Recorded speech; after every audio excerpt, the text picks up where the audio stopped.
درس خطر، درس بوم، يونت 9 and 10، ودرس اسمه كوانتيفايرز. سيبك من الكوانتيفايرز كده، تعالى نحل مشاكل يعني ايه كانت بتقابلنا واحنا صغيرين وايه الموضوع. بص يا استاذنا بقى، uncountable noun ده مش معناه اسم ما يتعدش، انسى خالص الكلام ده خالص. هي احنا عندنا في الانجليش الاسم اسمه countable noun. الكاونتبل دوت يعني ايه؟ يا اما مفرد يا اما جمع، والمفرد عندنا لازم يسبقه ا او ان. ده المفرد. لو ما سبقوش ا او ان ما يبقاش مفرد اصلا. يعني لما حد يقول لك مثلا ايه، مثلا كلمه تشير، يعني ما تقولوش كرسي، لان كرسي معناها اتشير. يا مستر ما تشير، لا اسمها اتشير. لكن التشير ديت ان انت مثلا if I chair the meeting، بص هي فيرب معناها ان انا بقيت رئيس اللجنه. فعشان نبقى ايه حلوين مع بعض، السنجلر دايما يبقى ايه قبليه او ان، والجمع بيكون اخره اس، او في جمع مش اخره اس يعني، بس اهم حاجه تكون عارف ان ده جمع. غير كده بيبقى اسمه uncountable. يعني حد قال لك يعني ايه uncountable، قول له نوع من انواع الناونز كده اللي هي لا مفرد ولا جمع. دي موجوده في الانجليش، مش موجوده في حته ثانيه، وما بتترجمش لا مفرد ولا جمع، ولا يتحط قبلها ولا ايه ولا ان، ولا تتجمع باس. حلو الكلام. ودي الانكاونتبل بيجي قبلها مين؟ ماتش وليتل. ماتش كتير وليتل قليل. حلو الكلام كده. طب تمام. والكاونتبل ناون اللي هو بيتجمع بقى بيجي قبليه مين؟ ميني وفيو. حلو الكلام كده. طيب تعالى يا مستر نيجي نعمل ايه؟ هقول لك يا سيدي، احنا هنا هنختار يا ماتش يا ميني. لو حطيت ماتش يبقى الاسم ده uncountable، ولو حطيت ميني يبقى الاسم ده يبقى الاسم ده countable وجمع، لازم يكون جمع. ماشي كده؟ انا هشتغل بسرعه وانت تفاجئ بقى على بال ما تندهش والكلام ده. من جمع ميني من، money uncountable much، people جمع many people، proof uncountable much proof، snow uncountable تلج. معايا كده؟ much. streets جمع اللي هي الشوارع many، students جمع many، wealth اللي هي الثروه دي uncountable مش جمع اصلا much. women جمع اهي، جمع ستات يعني. معايا كده؟ many. wood خشب. معايا كده؟ much wood. نكمل لتحت ولا انتوا شايفين ايه؟ براحتكم عشوائي كده. advice uncountable much advice. بند يا راجل ده انا قلت ميني ادفايزز كتير، انت جمعتها ما بتتجمعش. عرفتها؟ خد بالك منها. animals جمع ميني animals، children ميني children دي جمع مفردها child، courage اللي هي الشجاعه much courage، electricity اللي هي الكهرباء مش جمع much، equipment معدات ما تترجمش بالعربي، هي دي جمع، دي uncountable دي much equipment. معاك كده كلام؟ عايز تجمع اجمع بقى كلمه ايه؟ devices اللي هي اجهزه ثانيه دي بتتجمع، لكن equipment uncountable much. flower مش زهور ده دقيق much. friends واضحه ان هي جمع many. furniture اللي هو الاساس او الموبيليا ده مش جمع، ده uncountable. بص اللي ما تعرفش يقول مفرد ولا جمع هو uncountable much. hair الشعر much hair ما بيتعدش. ينفع يتعد موقف معين، ممكن تقول hair شعرايه في الموقفين المشهورين استخدموا hair دي. while I was eating وانا باكل I found a hair لقيت شعرايه عرفت. والموقف بقى التاني والله لا احكيه لكم. ماشي كده؟ ان شاء الله انت فيوتشر كده في المستقبل لما تخش على مراتك و if she found a hair انت جاي كده من مكان مش مظبوط. معايا كده؟ لكن if she found some hair لقيت كده some hair انت جاي من عند الحلاق.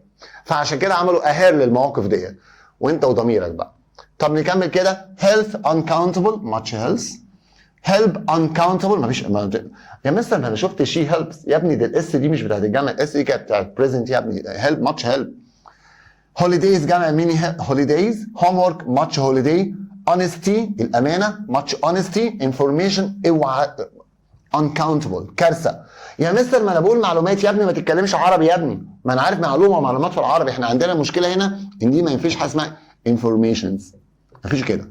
الهي يا رب اللي يلا مش عايز عليه. ماشي. knowledge uncountable much knowledge. بعد كده اللي هي المعرفه. luck حظ uncountable much. luggage اهي دي شنط بقى much.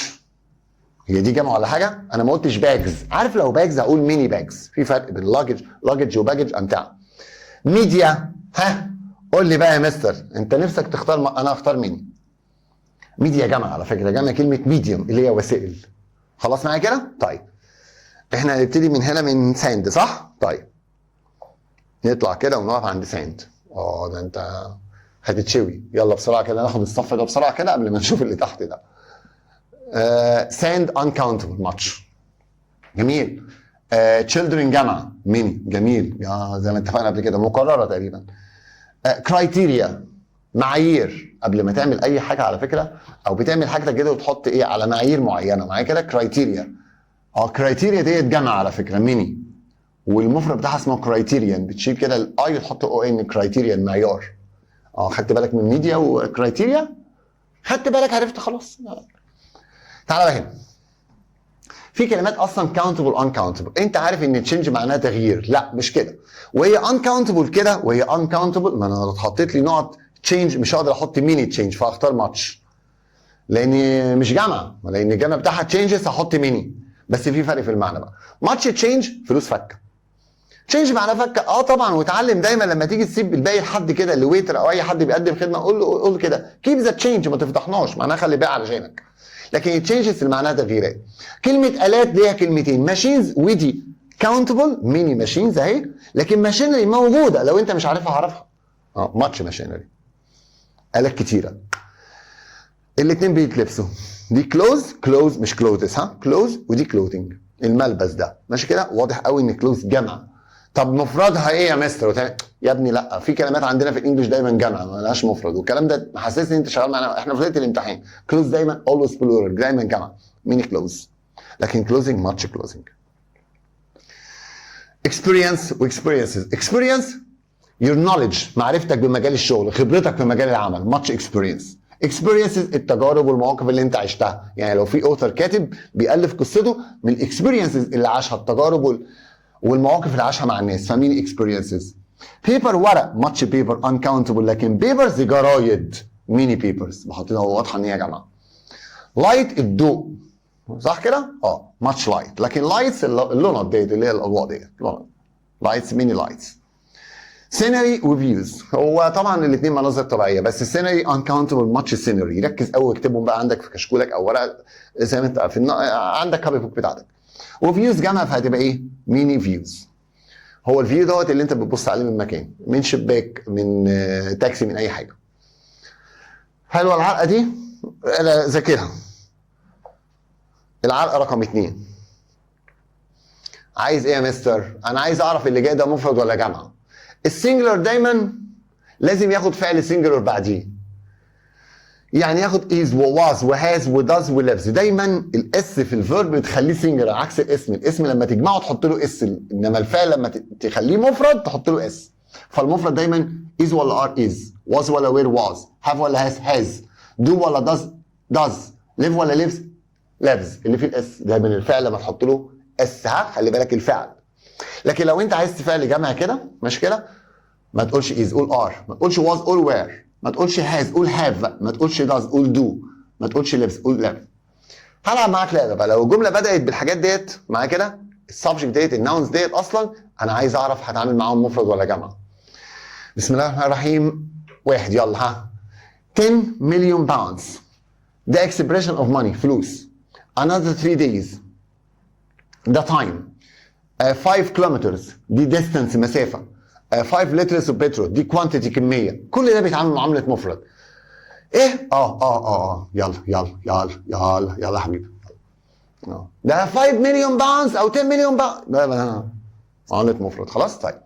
some information uncountable يتعامل معامله مفرد is. 5 bits of information are. اشمعنى؟ انا جمعت كلمه بيتس وافهمك يعني ايه بيتس ديت. اولا في حاجه هي information معناها معلومات، يعني طب انا عايز اقول معلومتين بستخدم كلمه زي دي pieces او bits، بقول كده 2 bits of information او 2 pieces of information. a means of transport ايه دي؟ اعرفك عليها نخطط عليها بس كده. a means a means ديت وسيله is. لو شلت وبقت means of transport كده تتعمل جمع. يا سلام يا سلام يا سلام مع نفسك كده. هم في 3 كلمات اصلا 3 كلمات كده means وسبيشيز اللي هي فصائل a species فصيله، وسبيشيز فصائل، وسيريز او سيريس اللي هي مسلسل، او a series معناها مسلسل، لكن سيريز مسلسلين. بيبقى اخرهم اس، ما يتشالش الاس اصلا. لو اتحطيت قبلهم كده تبقى سنجلر، لو شلت تبقى جمع. طب نكمل كده. ده تراوزر، ايه ده؟ البنطلون بقى ار.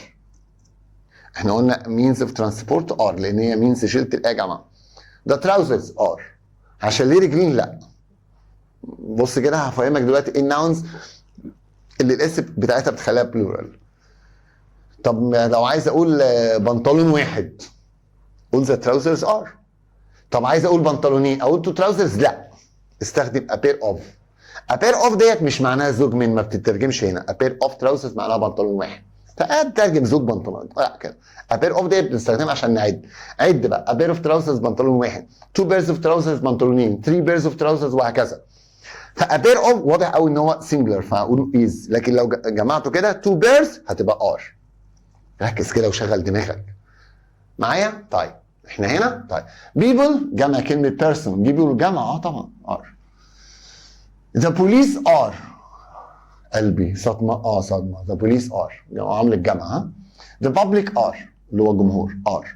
Politics, physics, athletics, the news. شايف الاسات دي كلها كده او الثلاثة دول اصلا مجالات علم او مجالات دراسة او مجالات اي حاجة. معايا كده is. The news الاخبار is. في واحد يقول لي يا مستر بالمرة كده هي جودز معناها ايه؟ بضائع. الكلمة دي دائما جمع. يعني جودز دي تاخد ار. اقعد بقى قول يا سلام براحتك لوحدك. the news is لكن the goods are. كده. the number of men. number دي على فكرة ممكن تبقى numbers صح؟ بس هي هنا number. the number is. a number of موضوع تاني خالص. a number of معناها مجموعة من، عدد من الناس. a group of أو a number of أو a lot of are. انتوا بتحفظوا بقى يعني، هتيجي اما تشوف ذا نمبر اوف حط از و نمبر اوف حط ار كده يعني. في قاعده طبعا حطوها وانتوا صغيرين عارفينها طبعا. ديسيبل ديت معناها معوق، بس اي صفه لو اتسبقت بذات تجيب كل الناس. يعني بور فقير، ده بور كل الفقراء، فيتعاملوا ان هم معامله جمع. يعني ذا بور ار، ذا بور وير وهكذا. فذا ديسيبل هنا مقصود بقى المعوقين كلهم ار. جابانيز يعني مش اليابانيين، لا دي اللغه اليابانيه از. حلو كده. طيب مركزين عشان هيطلع بالبورد كده. لسه بنقول جابانيز اللي هي اليابان. قلنا اللغه صح. انجلش ما هي اللغه يعني، هنغير راينا. از ذا انجلش. الناس بقى الانجليز ار ذا انجلش. ما انت لو جبت ذا قبل الصفه بيجيب كل الناس. يعني جابانيز يا مستر قلت ايه صح؟ فاكرين؟ طب لو قال ده جابانيز هتبقى ار. ده لو قال ده جابانيز. اسبيشيز اي كلمه تانية عامله زي مينز. اسبيشيز وسبيشيز لو حطيت تبقى مفرد صح كده. لو سبتها من غير كده هتبقى سبيشيز جمع ار. ايه الموضوع بقى؟ تراوزرز، جينز، شورتس، شوز الجزمه، تايتس بنطلون مش عارف ايه، سيزرز مقص، جلاسز نضاره، وسبيكتيكلز نضاره برضو. ما تقعدش قول لي ايه الفرق، استخدم اي واحده. ايه الموضوع؟ كل الكلمات دي بتعامل معامله جمع لانها بتنتهي باس. حلو. ما تقوليش بقى دول فردتين زي الشوز، دي كارثه دي والله يعني. او البنطلون فرد، لا لان هم اخرهم اس. ولما تيجي تعد بتعد بكلمه a pair of و pairs of. لو افتكر كده الحته اللي احنا وقفنا عندها كده a pair of trousers two pairs of trousers. بنطلون واحد وبنطلونين. لو عايز تقول هنا جزمه واحده a pair of shoes صح كده. هتقول لي بقى ما تقعدش تقول لي بقى فردتين اكيد فردتين يعني تروح تشتري جزمه فرده واحده. لكن ممكن تقول ايه there is a shoe under the desk مثلا، في فرد الجزمه a shoe. هو انا ممكن اقول a shoe لكن مش ممكن اقول a trouser. دي trouser ايه trouser دي مش كده يعني. فلما عد بدول a pair of اي واحده من دول. a pair of scissors مقص واحد، two pairs of scissors مقصين. وما تقوليش لان هو مكون من حتتين والكلام ده، عشان الكلام ده. يلا بقى نكمل. ايه الموضوع بقى؟ الكوانتيفايرز ايه الحكايه؟ هم الكوانتيفايرز يا سيدي. ناخدهم جزء كده ونحل عليهم كتير. لما حد يقول لك يعني ايه قليل، قليل ها، قول له a few او a little. بيجي a few ديت عايزه اسم جمع بعدها، و a little عايزه اسم uncountable مش مجموعه. طب ايه few و little؟ قول له دي كلمات نفي بينفوا. I have في few يعني ايه؟ امال كده I have few friends، ما عنديش اصدقاء. وما تقوليش ما انت عندك صديق، ما يعتبرش، ما انت حاجه قليله جدا يعني. لما اقول لك ايه I have little money، مش معايا فلوس، بقول لك مش معايا فلوس. I can't go out with you، مش هقدر اخرج معاكم النهارده because I have little money، مش معايا فلوس. but I can go tomorrow، معايا كده، لان ايه احتمال كده ان انا بكره مثلا ان شاء الله كده ايه I will have a little money. a little معناه اللي يكفيني، قليل بس يكفيني. فبنعتبر few و little كلمات نفي. خلصنا. يبقى في فرق بين few و a few و a little و little. دول قليل ويكفيك، لكن دول كلمات نفي few و little. وخد بالك من كلمات النفي لما تشوفها اعتبر الجمله منفيه. وضع كلمه only لازم يجي بعدها ايه؟ يعني only a few و only a little، دايما تقول كده فقط، معايا كده. طب يا مستر ايه الفرق بين only a few و only few؟ only a few معناه قليل. only few مش انجلش خالص، يعني لو شفتها في الاوبشنز في الاختيارات شيلها. only little برضو شيلها، لانها متعود كده only a few وبعدها اسم جمع، only a little وبعدها اسم uncountable. في عندنا many كتير وبيجي بعدها اسم جمع، much بيجي بعدها اسم uncountable، some اي واحده في الاثنين countable uncountable وبتتعامل مع اي حاجه، واني برضه معناها اي. بس خد بالك من المعاني، لانك لما هتختار مش هتختار على قواعد، هتختار على معاني صدقني. معايا كده؟ تعال نطلع فوق كده ونشوف ايه الموضوع. شوف الكلام بقى اللي هنا وما تبصش على الاكسرسايزز.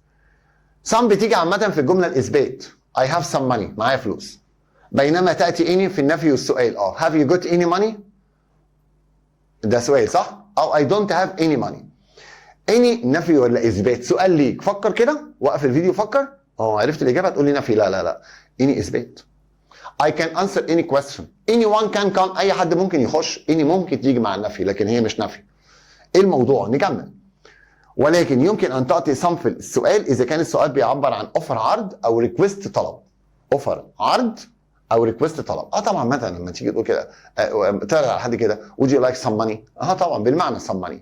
can you like any money دي او could you tell me some information about كذا. لكن لما تقول واحد could you tell me any information دي قرف يعني، ما فصم بالمعنى كده في الاوفر والريكويست. انا مش راضي اقول لكم حقيقه الانجليش بيتقال ازاي على صم عشان مش وقته يعني.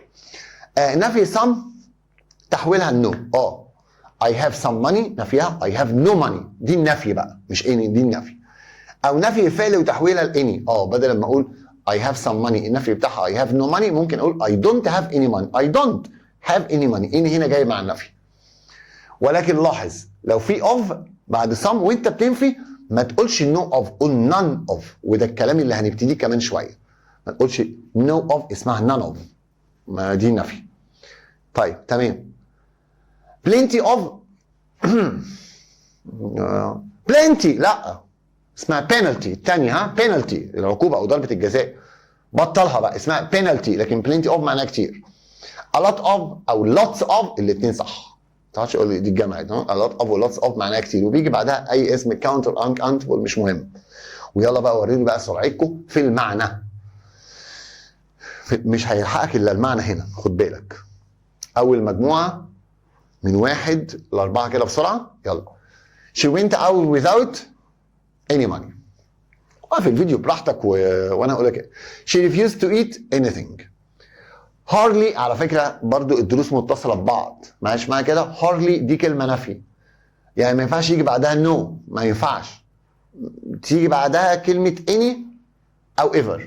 ماشي، انا هقولها لك كده مؤقتا وبعد كده انت شوف نفسك ايه. يعني hardly any معناها no. I had hardly any money مش معايا فلوس.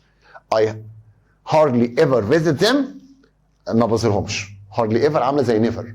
فهنا hardly anybody. Pass the examination.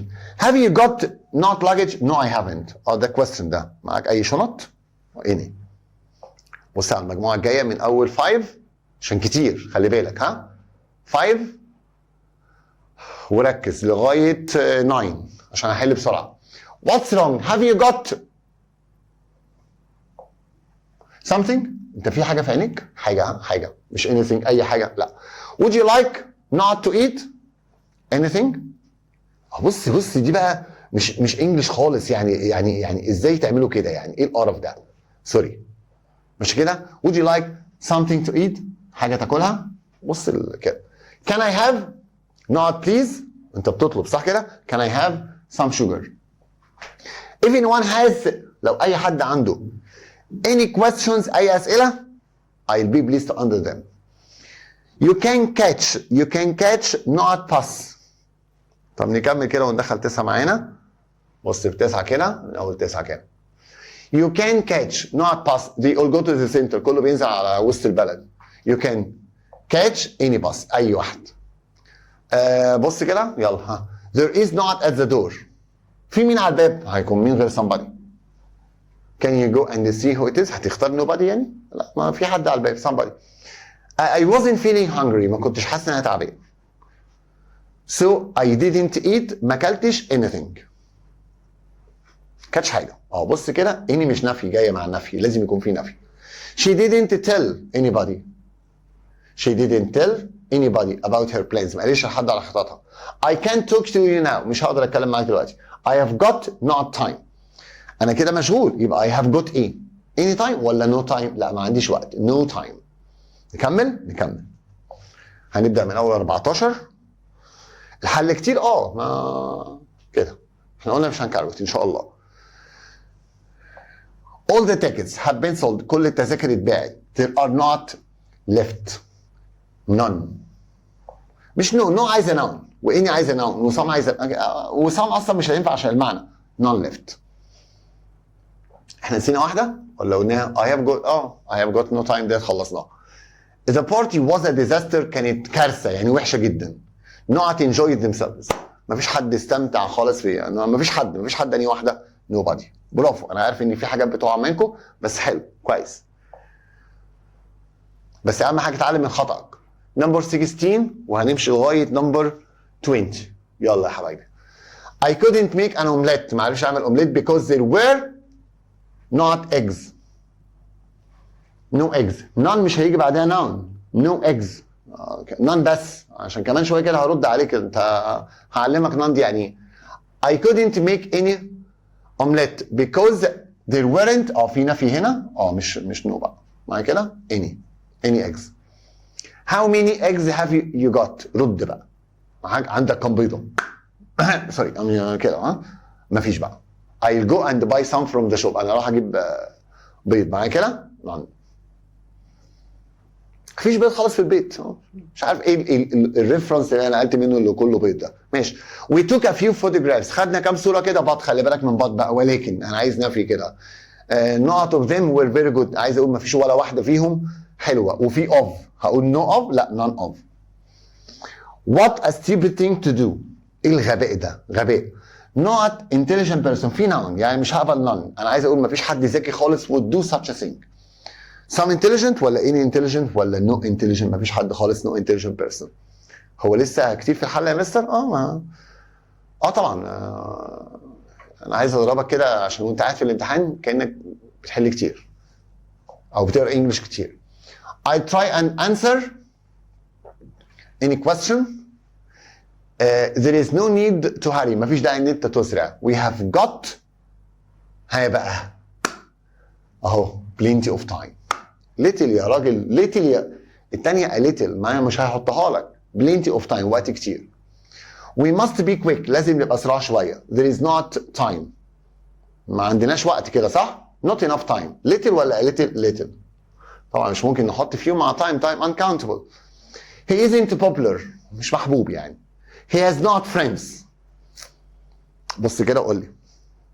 اما فيش كده very few غلط، هي واحده بس اللي هتنطقي. a very little غلط، يا اما very few يا اما very little. مع very كده معايا كده.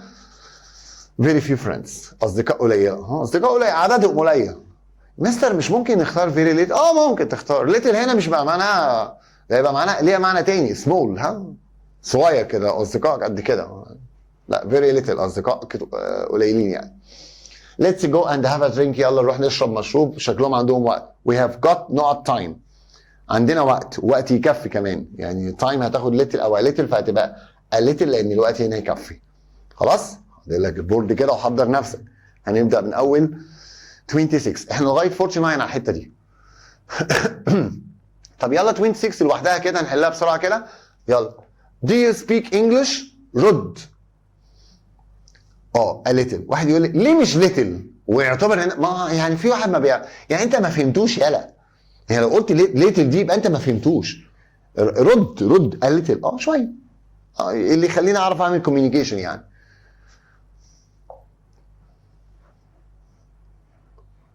الناس اللي عارفاني مستر بدوي مش عارف يعني ماسك نفسه وما بيتنرفزش يعني لان انا نرفوز بس في التفكير الجبار يعني بيبقى قدامك الصح وانت بقى ايه الفضائيين يندهولك بقى والكلام ده.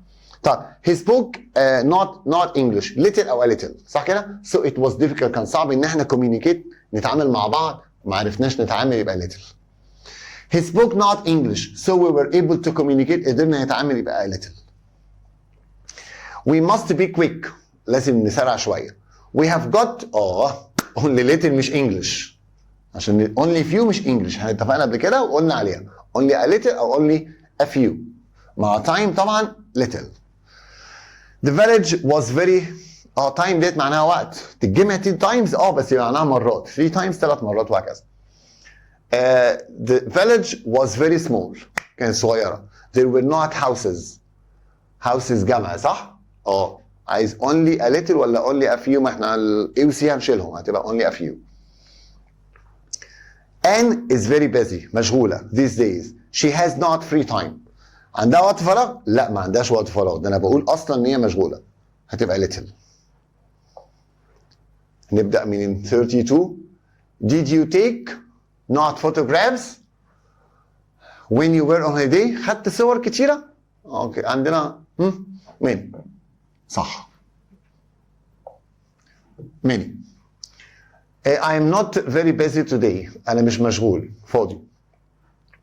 I haven't got much to do. ما عنديش حاجة كتير ما عنديش شغل كتير. طب ينفع كان يحط هنا any؟ دي يبقى ما عنديش شغل خالص بس الراجل بص بقى عشان ممكن يحط لك any هنا وهيعتمد على المعنى يعني. I am not very busy. أنا مش مشغول قوي بس مشغول. معنى كده I haven't got much to do. ما عنديش شغل كتير مش ما عنديش شغل خالص خد بالك من المعنى لان في النفي الاثنين يجوا much و any عادي بس في difference. not any مفيش خالص not much مش كتير. 34 the museum was very crowded كان زحمه there were too many people. ما فيش الا هيجي قبل people غير many طبعا. much people لا مفيش كده. most of the town is modern معظم المدينه اصلا كانت حديثه. there are not old buildings مباني قديمه. في مباني قد ايه؟ قليلين صح؟ little old buildings يا نهار اسود. little old buildings ولا few ولا few ما انا عارف انت اختار واحده من دول اللي هم نفي صح كده بس من غير بقى. the weather has been very dry recently كان جاف كده. we have had no rain جاف ما كانش عندنا مطر. little. 37 احنا اتفقنا هنا خلاص الويذر كان دراي فما كانش فيه رين زي ما اتفقنا كده ايه little صح؟ طيب. listen carefully اسمع كويس يا ابني. I'm going to give you some صح برافو. شطار على فكره بس لو خدتوا ثقه في نفسه كده والانجلش بيتقري على فكره مش بنقعد كده في الامتحان وعني واحد لا كده. Do you mind if I ask you some questions؟ بس مش any questions يعني بتطلب منه كده ان انت تساله اسئله يعني. بص كده على 39 احنا لغايه 49. يلا. This town is not very interesting place to visit. مش مكان كويس خالص عشان نزوره. So not tourists. So لا ده so هنا so هنا معناها لذلك معلش خد بالك بقى من الامتحانات. عشان كده يعني not tourists come here. عددهم قد ايه؟ كتير؟ ولا no اوعى نفي دي مش نفي دي خالص. no tourists. I don't think Jill would be a good teacher. ما اعتقدش ان هي تبقى مدرسه كويسه. she has got not patience. ما عندها الصبر. النفي هنا هيبقى ايه؟ little او no. هو مش حاطط little صح؟ حلو no. ما عندهاش صبر خالص. patience الصبر. This is a very boring place to live. ده مكان ممل ما ينفعش نعيش فيه. مفيش حاجة تتعمل. There is not to do. مفيش حاجة يعني anything عايزة نفي ف nothing. مفيش حاجة تتعمل خالص. Have you ever been to Paris؟ رحت باريس قبل كده؟ Yes I have been there. Not times. هنا بقى times جمع مرات ها؟ عايز many. Sometimes لا many times. رحت كتير. These books are all jeans. على فكرة الجملة رقم 42 قبل ما تفكر بس يعني ما ينفعش اصلا يحط ميني وصم. هي ميني. ما ينفعش صم تتحط هنا يعني هيبقى في لخبط يغير اي حاجة. يحط ليتل بقى ولا الكلام ده. These books are all jeans. الكتب دي كلها ملك الجين. Not of them belong to me. دي غلط. ودي غلط لان مفيش no of. ممكن none of مفيش حاجة خالص او some of بعضهم. هو كلهم بتوع جين يبقى none of them belong to me. 44 فين بقى 49 بقى؟ بصوا 49 جاي فين؟ ماشي. We all got wet in the rain. كلنا اتبلينا في المطر. Because ايه بقى؟ بص كده الموضوع. Because not of us had an umbrella. ولا واحد فينا كان معاه umbrella. None of us had an umbrella. حلو؟ عشان افرح بس عشان افرح كده انا هبدأ من اول رقم كام؟ 45 لغاية 49. ده على فكرة جزء ده فيه بارت 2 وبارت 3 وايام سودة في الدرس ده. بس كده يعني مش هنسيب حاجة ان شاء الله. Some of this money. السبورة واضحة قصادك اهو انا بره الكادر اهو. ماشي كده؟ يلا وقف كده وشوف. Some of this money is yours and not of it is mine. يا باشا some of it بعضهم ملك يعني.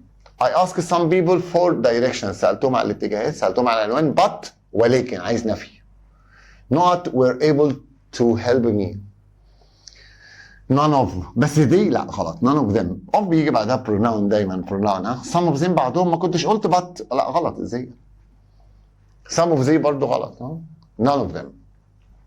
ولا واحد فيهم قدر يساعدني. خلي بالك من but.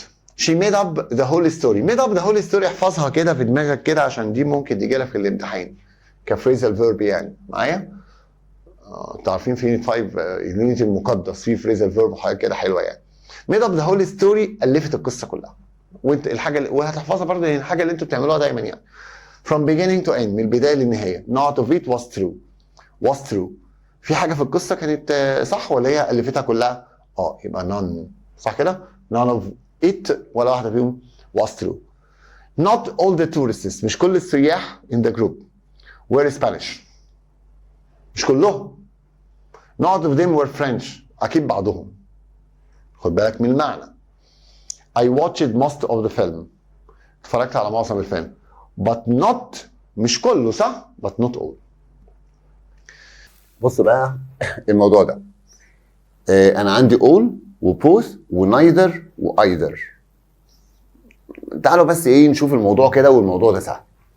هي كلمة all ديت يعني كل اي حاجة كل الناس كل الاشياء يعني بيجي بعدها countable noun او uncountable noun. يعني ايه؟ يعني ممكن تقول all the money ما هي money uncountable. ممكن تقول all the people ما هي people countable جمع.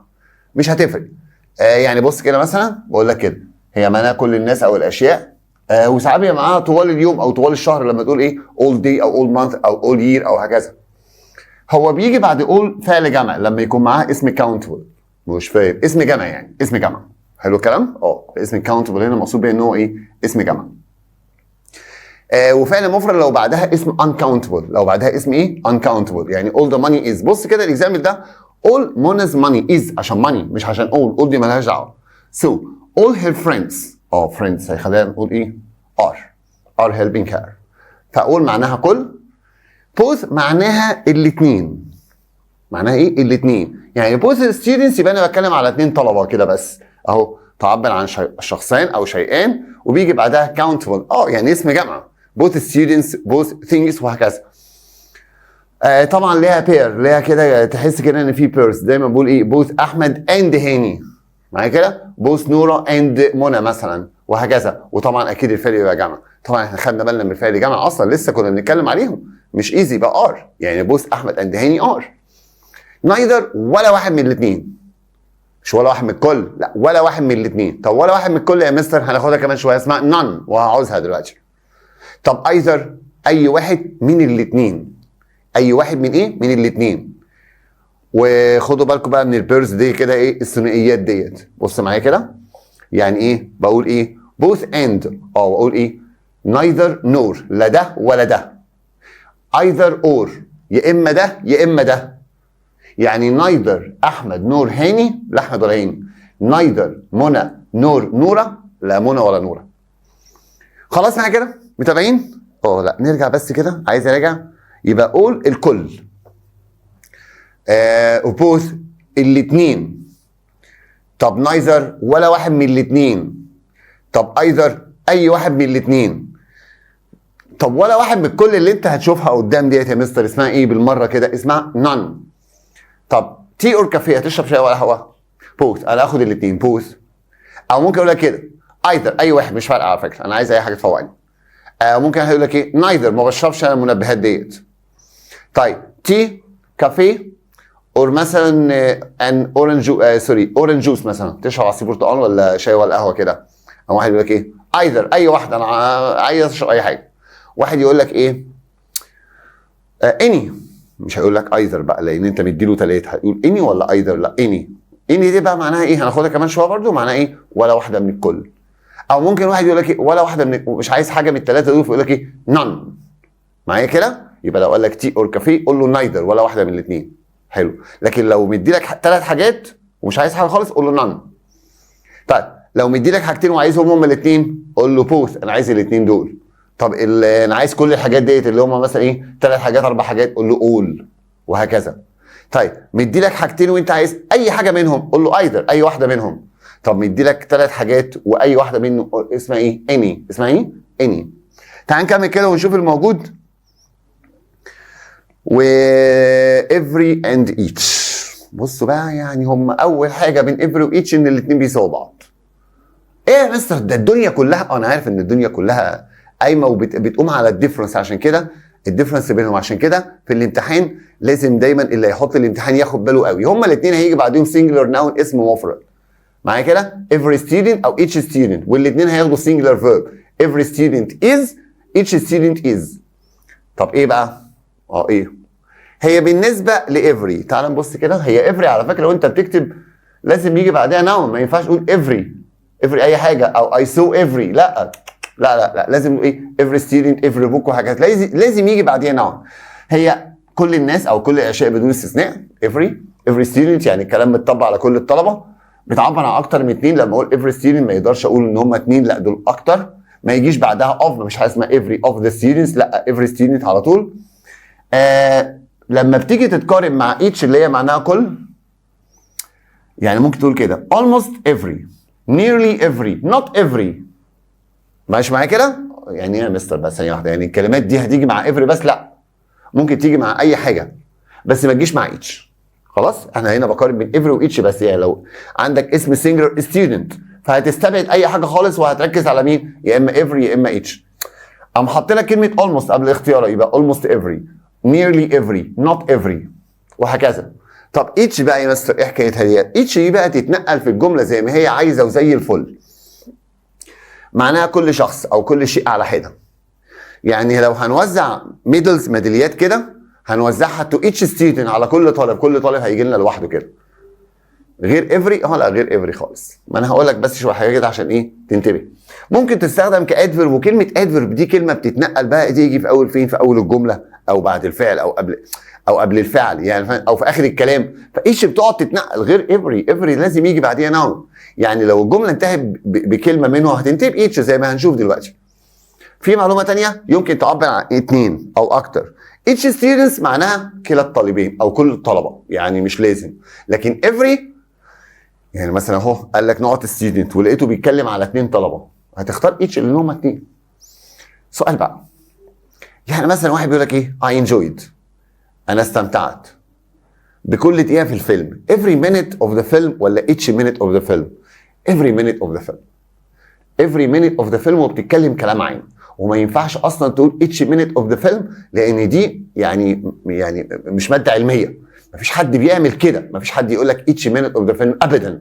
لو انت شايف ان انت ممكن كان enjoy each minute of the film فانت انسان ويرد فمع نفسك. لا ويرد يعني حاجه غريبه كده يعني. لا احنا نقول كده I enjoy every minute of the film. معناها كده ان انا استمتع بالفيلم كله. هو واحد يقول لي ما انا كنت مركز في each minute، لا ده كلام تخريف خالص. فخلوا بالكم every كلام عام، each كل حاجه على حده زي ما شفنا كده، هنشوف كده في الاكزامبلز. عفوا تعال نشوف احنا هنبدا من نمبر ايه 50 صح كده. يلا نشوف نمبر 50 كده. I asked two students، انا سالت اتنين بره يا نان، لان نان دي ولا واحده من الاثنين بره يا بوز. ايه ده؟ دي بوز معايا صح كده؟ لا خلينا في بوز دلوقتي شغاله. طب ده كله شغال. I asked two people the way to the station، سالت اتنين على المحطه. but ولكن الاثنين بقى not of them knew، ولكن الاثنين عرفوا وما كنتش قلت but يبقى بوز هتتشال. انا عايز اقول ولا واحد في الاثنين عرفوا، فاللي صح مين؟ neither، ولا واحد في الاثنين عرفوا. 51 I couldn't decide which of the two shirts، مش عارف انهي قميصين to buy، لان انا I liked ايه؟ الاثنين صح؟ صح بوث. بص المعنى، تيجي معايا في المعنى كده، خليك حلو في المعنى. is your friend British or American؟ صديقك ده British or American؟ قام رد قال له she is Australian. يعني ولا ده ولا ده، هي واحده من الاثنين، ولا ده ولا ده بقى، none ولا neither؟ لا neither، واحده من الاثنين، ولا واحده من الاثنين. do you want tea or cafe؟ تشرب ايه؟ قام قال له حاجه، قال له I don't mind، ما عنديش مانع يعني، اي واحده فيهم، اي واحده فيهم بقى يعني ايه؟ ها either. برافو ها. I was not tired and hungry. فاكرين البيرز اللي انا قلت لكم الثنائيات not and، فطبعا دي انتوا بتحبوها ديت اللي هي مين؟ both and. وهنبدا من نمبر 55 اللي هي 55 كده ونشوف ايه الموضوع. يلا نروح على 55. 55 بتقول she said she can contact me. هي قالت ان هي ممكن تتصل بيا but she not wrote nor phoned. لا ده ولا ده. not nor هتبقى ايه؟ neither nor صح. not you apologize، يا اما تعتذر. بص انا بترجم مش عارف اترجم يعني، يا اما تعتذر or I'll never speak to you again، والا مش هتكلم معاك تاني خالص. not or اللي هي مين؟ either or. there are two good hotels، في اتنين in the town، في اوتيلين كده صح كده. you can stay at اي واحد فيهم. اي واحد فيهم either of them. ممكن تقعد في اي واحد فيهم، مش both of them، تقعد في الاثنين. واحد يقول لي طب ما انت ممكن تقول نقعد في الاثنين. همثلها لك، لو انت قعدت في الاثنين هيبقى منظرك عامل ازاي؟ ان انت قاعد في يعني كده تقعد في اي واحد من الاثنين ماشي. we tried to hotels. يعني ايه tried to hotels؟ جربناهم، مش جربناهم دخلنا يعني رحنا سالنا في الموضوع، يعني سالنا في مكان ولا مش مكان. not of them had any rooms. هنا بقى فاكر لما قلت لك ان اني مش نفي، اني بتاتي مع النفي. بتاتي مع، انا عايز نفي يعني يا neither يا none عشان الجمله تمشي كده. مش هم تو اوتلز يبقى ايه؟ neither of them had any rooms. ما كانش في حد فيهم خالص في اوض.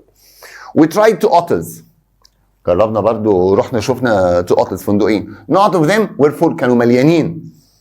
الاثنين كانوا مليانين. مش عارف بقى، حاسس كده حد عايز يختار اجابه تانية وارحموني بقى يعني، حاسس كده بشغل فضائيين معايا كده. ايه طيب هنبدا في نمبر 60. we tried a lot of hotels. احنا كده جربنا فنادق كتيره. not of them had any rooms. ده واحده شبه اللي احنا كنا حليناها، كنا اخترنا neither لان هما two. المره دي ايه؟ none of them. خلي بالك none of them ولا واحد من الكل. when shall I phone you؟ morning or afternoon؟ انهي واحد؟ قال له not I'll be in all day، هبقى فاضي موجود طول اليوم، يعني مش فارقه معايا ده او ده، مش فارقه مين either اي حاجه. I tried twice، مرتين twice جربته مرتين to phone Joe but not times. في المرتين he was out. ايوه كده both times، في المرتين he was out. لازم تقرا الجمله كويس. ما واحد يقول لي ايه؟ ما هو ما كانش موجود. ما انا عارف he was out معناه ما كانش موجود. يقوم ايه؟ neither time. ايه ده في ايه؟ قلت neither times he was out، يعني الراجل ده رد عليك في المرتين. ما كنتش تربط ببعض بقى، خلي بالك من المعنى. but both times he was out. في المرتين كان بره. not Tom's parents أب وأم is English. his father is Polish من بولند يعني, and his mother is Italian وأمه إيطالية. يعني مش الاتنين مش English ها؟ معايا؟ لا ده ولا ده. neither. I saw an accident this morning. ايه الحادثه دي بقى؟ one car drove into the back of another. واحده خبطت في الثانيه من ورا كده. مع كده fortunately لحسن الحظ, ده لحسن الحظ ها؟ لحسن الحظ no driver was injured. انهي بقى؟ لا either لا neither ولا واحد. ده لحسن الحظ. neither driver ولا واحد في الاثنين السواقين اتصاب. ما ينفعش اقول all driver لا, لان all دي عايزه اسم جمع صح كده؟ وانا هنا بتكلم على اثنين كمان, وبوث بتكلم على اثنين, بس كنت قلت fortunately لحسن الحظ. حسن الحظ الاثنين اتصابوا؟ لا طبعا neither ولا واحد فيهم. 65 I saw an accident this morning. شفت حادثه الصبح. one car drove into the back of another. واحده خبطت الثانيه من ورا برضو. unfortunately لسوء الحظ not cars were quite badly damaged. انا عايز اقول ان الاثنين اتدمروا صح كده؟ الاثنين اتدمروا. بقيت ايه؟ both cars were quite badly damaged. badly damaged دي انا هاخدها كمان شويه ها يعني, او في فيديو تاني كده ان شاء الله. number 66 زي ما اتفقنا هنحل كتير مش مهم. I have got two sisters and a brother. My brother is working. اخويا شغال, يعني انا عندي اختين واخ. اخويا شغال. اتفضل كام؟ 2. نقط. My sister are still at school. ده شغال, لكن الاثنين التانيين لسه في المدرسه. الاثنين التانيين بقى يعني ايه؟ ها بوز. برافو. I asked two people the way to the station. سالت 2 عن الطريق للمحطه. but ولكن الاثنين اكيد ما عملوش حاجه صح كده؟ could help me. قدروا يساعدوني الاثنين؟ لا ده ولا واحد في الاثنين. عايز اقول ولا واحد من الاثنين. either لا. none لا ده ولا واحد في الاكتر, ده في اكتر من 2. none دي. neither neither. ما ينفعش اقول both of them could help me. ما كنتش قلت but دي بتدي عايزه نفي يعني. طيب حلوه الجمله دي. كام دي؟ 68. بص على كده. I was invited to 2 parties last week. ادعيت لحفلتين. but I didn't go to ايه يا مستر؟ ادعيت لحفلتين بس ما رحتش لاي واحده فيهم. يبقى neither. استنى بس, ما هي neither دي هي نيجاتيف, مش محتاجه نيجاتيف بعدها. يعني ايه؟ لما تشوف didn't نفي كده اختار didn't either. مش فاهم؟ لا فاهم. لو انت قلت لي كده ان نفي either neither, ولو سالتك ايه نفي either او either تقول لي neither او neither, هي نقطها neither او neither كده صح؟ لو قلت لك كده نفي other ايه تقول لي neither. طب ما هو انا النفي موجود, حط either. يعني لما اشوف نفي ما احطش neither, حط اختها زي ما بتقولوا كده either, وهنشوف كتير دلوقتي. number 69 يلا. There were 2 windows in the room. كان في شباكين. It was very warm. كانت الدنيا حر warm حر. So I opened. فتحت الاثنين طبعا. both of them. معايا؟ Sarah and I play tennis together regularly. بانتظام كده. but ولكن not can play very well. الاثنين بهايم. يعني هما الاثنين بيلعبوا تنس بس الاثنين ما بيعرفوش يلعبوا. but ولا واحد فينا بيعرف يلعب. هو بص مكتوب ايه؟ can play very well. بيلعبوا كويس. هو في حد بيلعب كويس؟ يبقى neither of us. neither of us. ساعات كده بيهزر حاجه اسمها neither of we. لا neither of us كده. I tried 2 book shops. مكتبتين. جربت مكتبتين for the book I wanted. الكتاب اللي انا عايزه. رحت سالت try ديت يعني رحت سالت وايه الاخبار. but ولكن في نفي اهو. عايز اقول ولا واحده في المكتبتين كانوا فيها. مفيش نفي neither عادي. طب لو كان نفى يا مستر والكلام ده ده موضوع تاني بقى ماشي. لو نفى, لو في اي نفي باي طريقه هنا كنا نحط either, بس الجمله منفيه يعني الكلمه اللي هتنفي كل الجمله لوحدها كده neither معناها ولا واحد في الاثنين. في number 72 we tried a lot of authors. جربنا فنادق كتير but none of them ولا واحد في الفنادق دي كلها had not rooms. بصوا كده يعني انتوا بتحبوا الرياضه، بتحبوا تحلوها رياضه صح كده؟ احنا جربنا كتير صح؟ يعني بتكلم انا على 2 ولا اكتر؟ لا اكتر من 2. ففي الامتحان انتوا بتعملوها كده، والله بتحلوا كده مفيش اي معنى يعني على الله يعني. طيب ايه none of them نفي، هحط none. بص الرياضه عامله ازاي، حاجه سيئه جدا، مع ان الجمله اصلا لو ترجمي كده هتختار اني وترايد. ما هو ده المعنى ده اللي انت بتترجمه، هو ده اسمه السنس. السنس مش معناها احساس. واحد يقول لي انا بحل باحساسي، يا عم اقعد. سنس دي معناها ميك سنس، معناها حاجه بتدي معنى. يعني انت بتقرا مش تيجي لك كده تقول ايه سي انا جبتها بالسنس. يا عم ده تعبدون الهه غير الهتين على فكره، مفيش حاجه اسمها كده. السنس ان انت تقرا كده وتجيبها الميننج اللي هو السنس. الجمله بتقول كده but none of them had any rooms. خلاص ماشي. 73 انا اسف يعني لو الكلام بيضايقكم ماشي. I took 2 books خدت كتابين كده with me on holiday في الاجازه but I didn't read ما قريتش not of them. هم كتابين صح؟ ما قريتش اي واحد فيهم اللي هي مين؟ either. ايه ده يا مستر؟ ايه either بتيجي مع النفي؟ ايه؟ طب لو شلنا النفي كده I read neither of them او ساعتها neither of them سهله كده. لكن الباقي ده طبعا ايه؟ طبعا neither مش هتحط عشان فيه نيجاتيف، none مش هتحط عشان فيه نيجاتيف، اني مش هتتحط لسبب لان هم 2 بس. عارف لو كان اكتر من كده يعني بص هنا I took 5 books خدت 5 كتب معايا with me but I didn't read ما قريتش ولا واحد فيهم اللي هتبقى مين؟ اني. فاكر انتوا شطاروا وبتحلوا صح وممتازين، بس ايه؟ قله الثقه بالنفس بس. يلا عشان نخلص بقى من الاستاذ ده.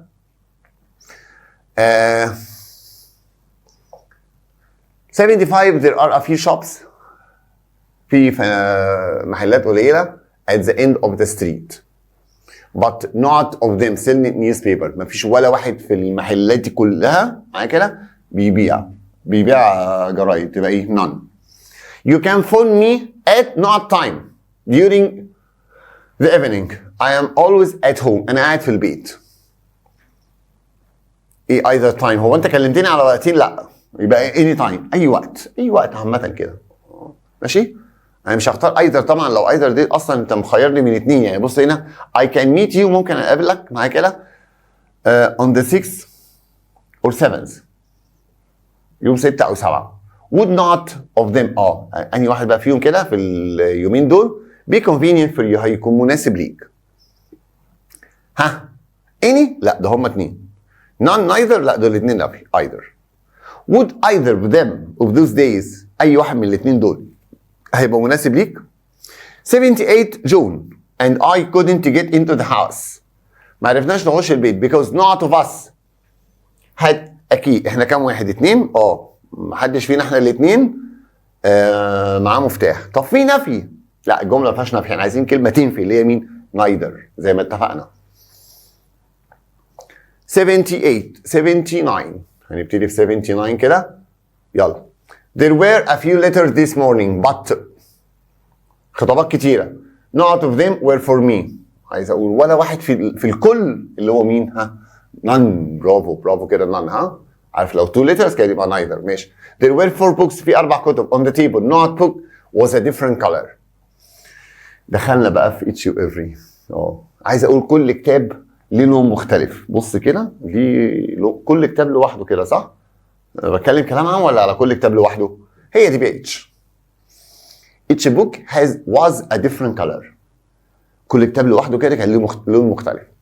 In a game of tennis there are 2 or 4 players.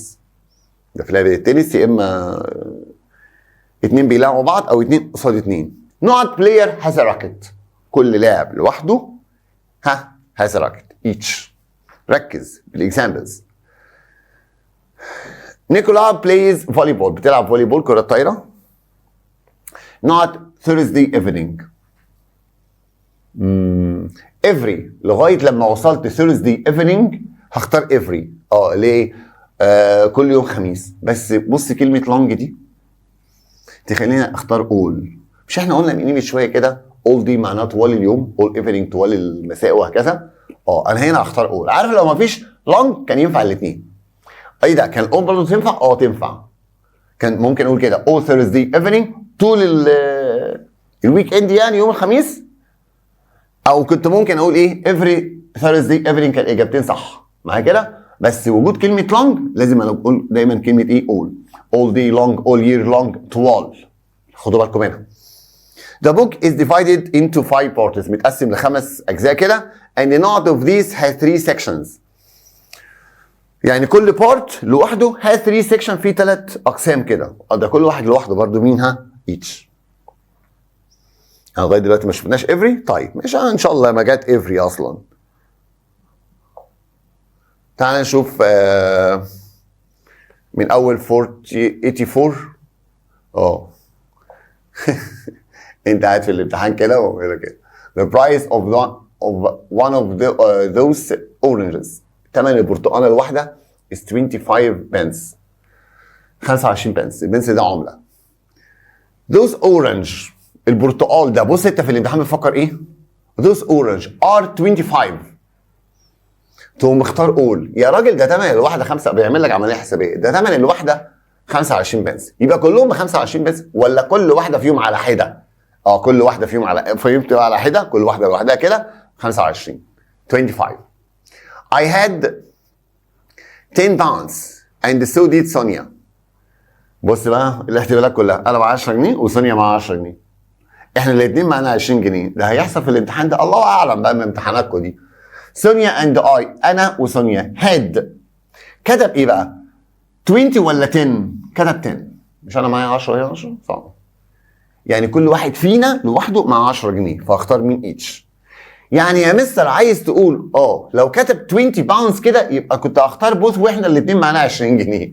هو ممكن يعمل كده في الامتحان يا مستر؟ يعمل اللي هو عايزه.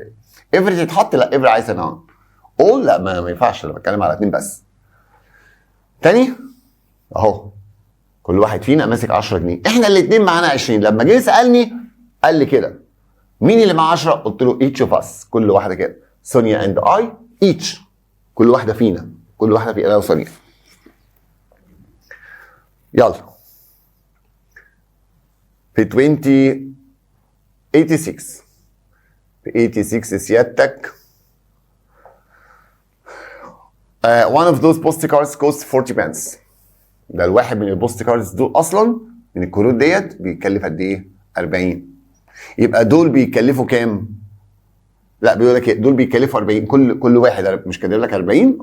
يبقى كل واحد فيهم اللي هي اتش. اللي جاي بقى لو سمحتوا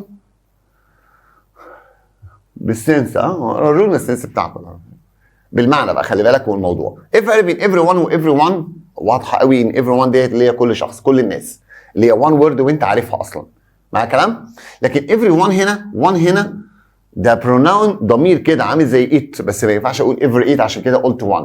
بيتجمع يا مستر ممكن تقول once في حاجات تانية. ف everyone هنا مش بتعود على شخص بتعود على شيء. someone شخص ما و someone ديت معايا يلا بره يعني. He is invited to a lot of parties. بيتم دعوته لحفلات كتيرة. And he goes to بيروح فين؟ everyone؟ لا everyone اللي هو مقصود كل حفلة فيهم. شايف everyone كده؟ طب as soon as not had arrived لما كل الناس وصلت. كل الناس everyone يا مستر أنا معايا اهو. حلو برافو. I asked her lots of questions. سألتها أسئلة كتيرة. And she answered not correctly. صح. عايز أقول جاوبي كل الأسئلة. everyone برافو. شايف everyone كده؟ طب تعالى كده هو ناقص قد ايه؟ يلا 90 91 هم. She is very popular. محبوبة. Not likes her. مين بيحبها؟ everyone. برافو. I dropped a tray of glasses. tray يعني صينية وglasses اللي هي كوبايات.